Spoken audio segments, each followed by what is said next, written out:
Today we are launching our new Epic NetPricer software and data service. We've had Epic for a long time, and it provides about 2 million electrical items, and we update all the data that's in Epic that then you can use to update the pricing, the material pricing in your electrical bid manager software. We have added the NetPricer module to Epic. So our Epic NetPricer software and data services now includes a direct link to your local supplier or suppliers if you want more than one. It's just a few clicks of the button and it brings your pricing right in. Your pricing that you've negotiated with your supplier.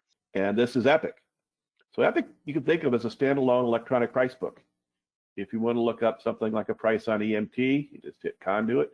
You go to EMT, go to conduit, and there's your prices on 1/2 inch up to 4-inch conduit. And there again is the target price. That's based on a national average. Typically has a little bit of cushion. We're trying to keep you safe with your pricing, but also competitive. The trade price is more like a list or a wholesale price, suggested wholesale price, but you would probably never use that for bidding, but a lot of people use it for change orders. So let's just show you how this works. It's pretty simple. I've got a couple little jobs we're going to do here. We're going to run up, just show you how they work. I'm going to start with this one first. Just a little typical commercial job with, I think, about 100 and some odd items. So when you run your normal report here, just with EBM being updated by Epic, this is what you see.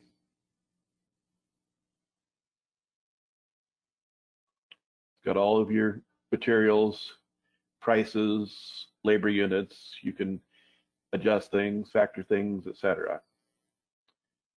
Let's just look at the total down here at the bottom real quick. We've got $34,950. Now, if I want to get a NetPricer price, I can go back to job extension. And up here, I've got a supplier, that's an abbreviation for a wholesaler. And then we hit extension spreadsheet, just like you normally do. Save it under the same name or under a different name, it doesn't matter. And then it gives you an option to refresh the prices.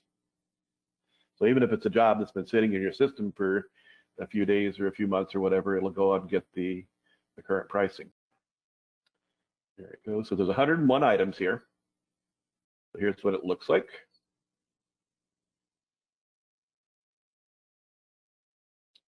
So it was 34,000, right?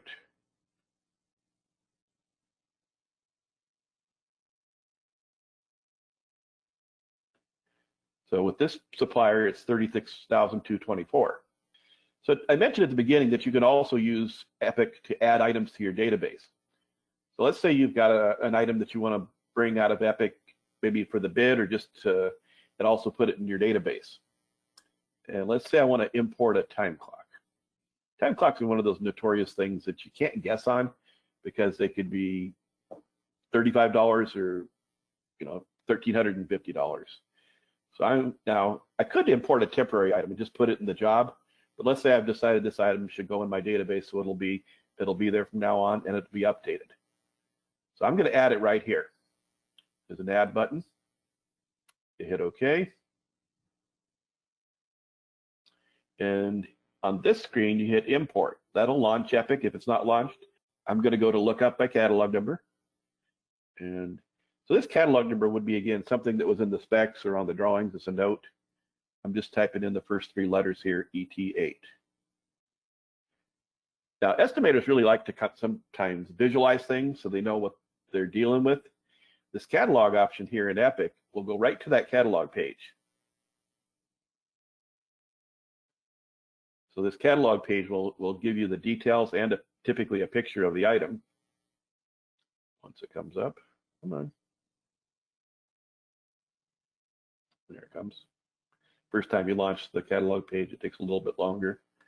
But these are, catalog pages that they're in PDF format, so you can print them, you can save them, use them for your submittals. It's got all the specifications. You can kind of see what it looks like. So let's go ahead and now I'm going to export this item back to my database.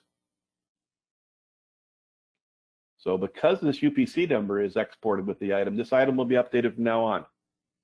You don't have to worry about manually updating it.